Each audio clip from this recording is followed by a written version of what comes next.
Hey everyone, what's up? It's Ellie here. The black sun has finally enveloped us into the town of Redfall, with Redfall being Arcane's first open world split into two widely open districts. There is a fair bit to see and do, and despite the game's great efforts to guide the player to most of these places through side quests or visual curiosity, I wanted to make a list of things you definitely should make note of and not miss out in Redfall. The first thing I wanted to mention is that while you explore the first district, you'll come across quite a few pamphlets regarding the Redfall Paranormal Society. They can be a little hard to read, but with enough searching you can find both the laid out flat version of the pamphlet and a large map. Redfall also seems to have a large population of horror and ghost story fanatics, and there are many locations that are known to be haunted by the locals marked out on this official map. Unfortunately, most of these are out of reach for the player, but there is one, the Hurst Bridge, which seems to be this rickety old bridge here. The pamphlet reads, "Late at night, you can hear it, a piercing shrill that moves through the rickety bridge. It sends a shiver down your spine." So I went to Hurst Bridge, or at least what I believed was Hurst Bridge based on the location on the map, and I listened. There is no doubt that doing a little ghost tour is actually quite a thrilling experience in Redfall, so go out there, find all of the ghost stories and all the town rumours and bring some friends along.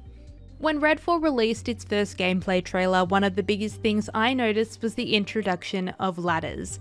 I was a little floored by the concept, as Arcane has held the pillar "fuck ladders" in their office for years. Harvey Smith mentioned in a tweet that somebody had written "try ladders" over it.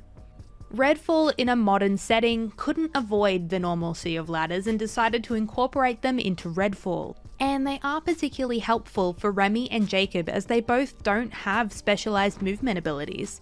However, Arcane Austin has incorporated its self-awareness of the decision into the game on various fronts. You can find insanely high ladders that don't really lead to much, like this one for example.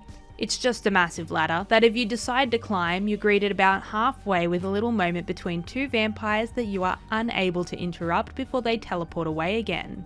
As well as moments like this, you can find many instances of ladders leading up to the demise of many locals despite there being a full-blown apocalypse outside. Because in Redfall, ladders say fuck you. Due to the nature of an open world game, you can come across some repetitive kinds of spaces that are kind of unavoidable. Spaces like bedrooms, toilet cubicles, garages, and other mundane spaces that you're just going to have a lot of when you recreate a small town. Though we already know Arcane love to dabble in the little details, I feel as if the Austin team definitely channeled a bit of Bethesda Game Studios, because if you pay attention, you can find some really entertaining and surprising setups using teddy bears, baby dolls, and taxidermied animals. In the second district, there are a few locations that stood out for me. The ruins of New Light, for example, tucked away way up at the top here. This is a place that you'll be brought to following the main mission, but I recommend exploring during the day into the evening, following the eerie path, reading the notes as you can find them, and listening very closely. You see, you'll learn through your exploration that this was once a peaceful, regular neighbourhood, and how on one fateful day, a landslide ripped through the town completely. Every single child perished in the tragedy, and the town was abandoned, and the people were never the same again. They say you can hear the children's screams to this day if you listen closely.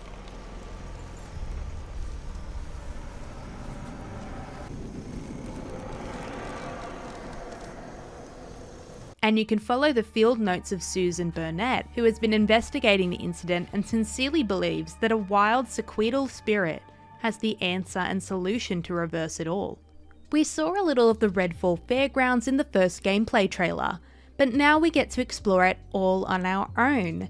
There are a couple of things to see here, though it may not be as lively as your local.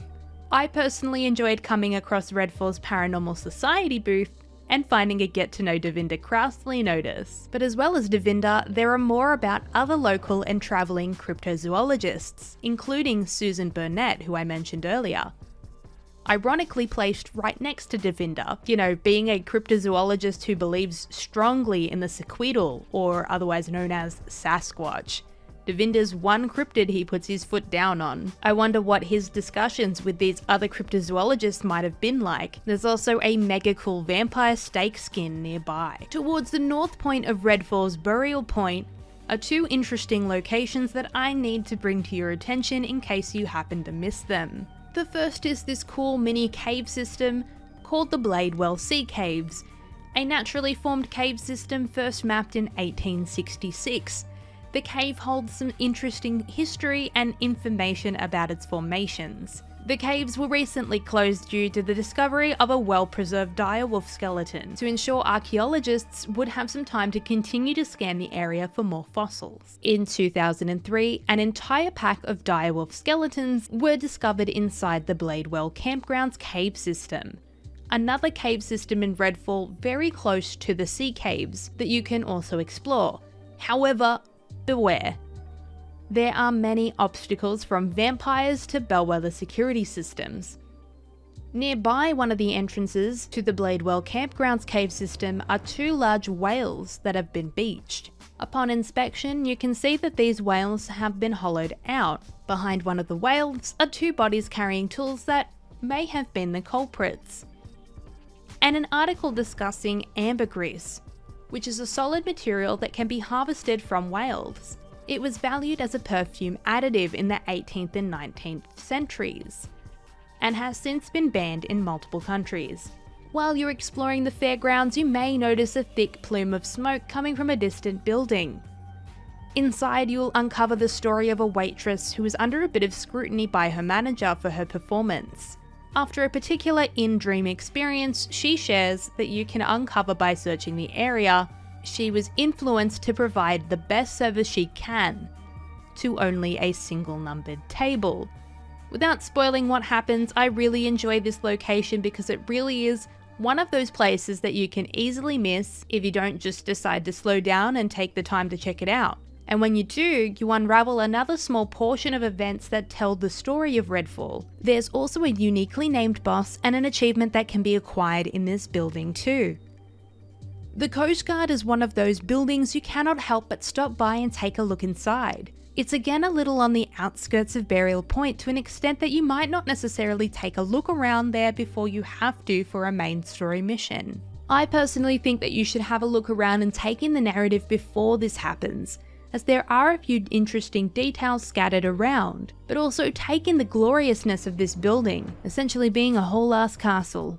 A particularly interesting detail for me is seeing notices around the Coast Guard announcing Remy De La Rosa and Pribon as arriving for a search and rescue training program. I explored this space as Devinder, but it definitely would be worth visiting with Remy before the main mission. The Irving family mausoleum is a little different from the others in either district's cemeteries. What sets this one apart is a curious bell that you can ring by a locked door, and another curious entrance to some sort of underground space. The puzzle is relatively simple, but if you're having trouble, I do have a video on it. And inside you'll find some loot, a cosmetic skin, and an interesting and spooky interaction with another uniquely named enemy.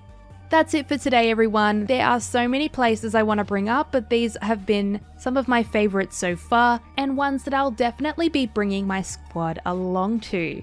Thank you so much for watching, and I'll see you in the next one. Bye!